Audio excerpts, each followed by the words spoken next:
Mike grows up. I began life in Thunder Bay as the eldest son of parents who had very fixed opinions of what a boy should be. I didn't fit that image, nor did I understand why, until I was in high school and discovered the word homosexual in the dictionary. I was elated. I felt real. I have a picture of my teenage self standing joyfully in our backyard. However, being real didn't mean that I could express myself in the situation of the 1950s and the family and religious community in which I was involved. Eventually, I began to attend university, where I met a woman with whom I related intellectually so well. We married a year later, and I have a picture of her, Mary, and our two kids, Joel and Megan. I was busy with my new job and raising a family and gardening our few acres and caring for our widowed mothers, so the first few years sped by. My feelings for men, my need for sex with men increased. My frustration grew and my dreamlike fantasies increased until I began to meet with men for sex. I rationalized that it wasn't cheating on my family because it was with men. But the sexual encounters gradually became a search for a partner, and I became an abusive father. It was on a trip to Hamilton to visit my dying sister that I stopped over in Sudbury. I dropped into Zig's gay bar, and there I met the man of my dreams, John. Upon returning home, I talked at length with an older gay man about my situation, and I decided to separate from Mary. We took a year to do it, but all the while I was in communication with John. It was an amiable separation, and I moved to Sudbury to live with John. It felt right then and ever since. He and I are pictured standing before waterfalls on a visit to Thunder Bay. As a senior man now, in my late 70s, I see a need in the expanding resources for my community to include seniors, in particular a men's group, meeting several times a month for interactive dialogue and socializing.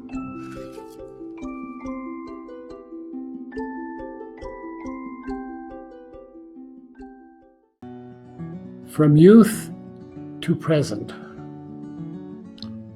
I was born in Timmins, raised in the Ottawa Valley. Never fit into life in the valley. Was always an outsider. School life was not difficult, but I was not outstanding. Recess was the most important part. Was considered a bully by some. Went to a party in Ottawa and for the first time in my life got drunk. Drinking gave me the courage to visit gay movie theaters and bars, and I really fit in there. It was important to my family that I keep the family name going. Not really a good step for marriage.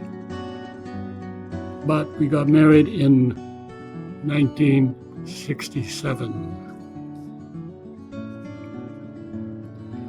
Became a father of 3 boys, which fulfilled my obligation to the family. This marriage lasted 19 years, and during that time we moved to Sudbury for employment. In 1976, my drinking had got completely out of hand, and I went to AA and worked the program to stay sober until this day. The end of the marriage was not my idea, but I went for counseling. For the first time, I admitted to someone else that I might be gay. There was plenty of evidence of this in my life. I had been quite active. as a gay man. I left my wife in April, and by July was in a gay relationship that lasted for 9 years. I had had many gay experiences, but had no knowledge that same-sex relationships even existed. The learning curve was pretty steep, but I was a willing party and open to a new and exciting way of living. I believe that nobody knew about our relationship. My children, my workmates, my friends. My partner dropped dead on a golf course in Chelmsford, and I came out with both guns blazing. For the next 7 years, I lived a very hedonistic gay life. No male was safe around me. This was my second Pride Parade. My first one the year before, I had spent a restless night trying to make up my mind whether I could go there and be out in public or whether I would have to hide. On a Sunday night at the local gay bar, I picked up an older gay man, really not my special choice or anything like that. But after our encounter, we both knew something very special had happened. I don't believe in love at first sight, but I think it was love at first sight. The following year, Mike moved in with me, and it has been an exciting, caring, and loving relationships.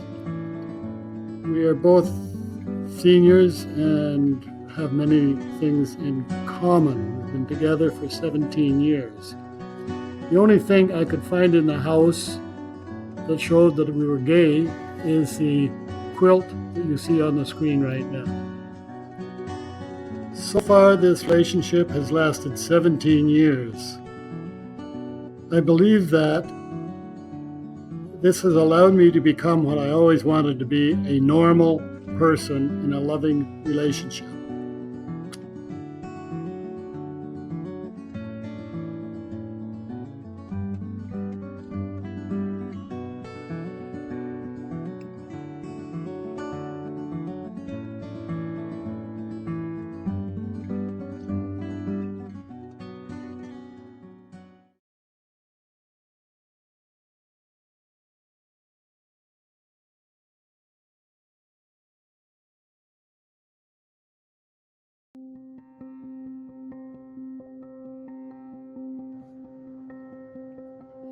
Hi, my name is Eric. I was born in Espanola and raised in Chigging for the first few years of my life. I always had a stutter, and I couldn't escape the verbal and emotional abuse by people not allowing me the time to say what I needed to. By the time I was 7, I had already witnessed my stepfather beating my mother to the edge of death, and I was told to keep my mouth shut or CAS will take us away. I was also being molested by 2 adult family members, and once again, I was threatened to keep my mouth shut. At age 7, I left my family and moved to Espanola with a foster family so I can have more regular speech therapy. This is when I lost my native tongue. As I entered my adolescence, I started to question why I was attracted to the same sex. And as I cautiously asked questions, I quickly learned that no one had answers for me and that it was very much frowned upon. I kept silent for a long time. At the age of 35, a friend of mine asked, "Are you gay, straight, or what?" I replied, "I'm bi and only experimenting." The next day, I woke up, and for the first time, I admitted to myself, I'm gay. cried for hours, realizing that for the very first time, I'm no longer silent with myself.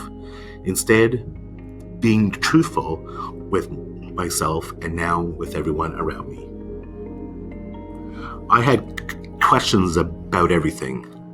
How do I meet people? How do I date another man? Is unsafe sex still a death sentence? Being silent got in the way of moving forward. I started to attend traditional ceremonies and found my identity, my voice, my belonging. So now here I am thinking about the next generation and the 6 generations following it. I cannot be silent anymore. Let's unwrap it, talk about it, share it, hear all of our voices. Wapchka Makwa Dijnakas, Daskana Bijgosh Dodam, Chiging Donjaba. I will be silent no more. What about you?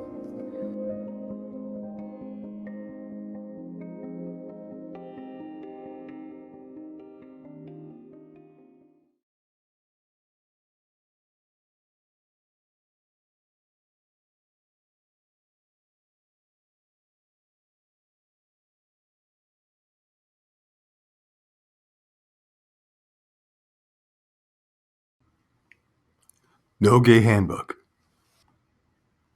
Through continuous healing as a lifelong process, acceptance, indigenous ways of knowing, living through the 7 grandfather teachings, and the medicine wheel, I have become a brave, fierce advocate for unity, community, and systemic change to better the future for people, specifically youth, in Northern Ontario. From the barriers I experienced, I became who I am today. Realizing I was gay changed everything.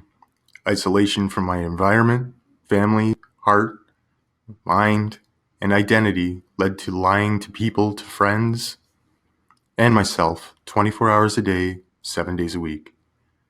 There is no gay handbook someone can borrow from the library. You learn on the fly, in sometimes the harshest of ways of what awaits you. Religion set up a barrier by exclaiming I was going to hell and sinful. Education refused to acknowledge that I existed, and when I tried to come out, I was institutionalized as being a so-called threat to myself for trying to come out. Police rejected my plea for assistance in abuse, stating, "What do you expect when you put 2 men together?" It was at that moment that no supposed policy was there to protect me. I had to make a choice to allow systemic ignorance to support my continued abuse and possibly death, or choose on my own to leave. I chose life.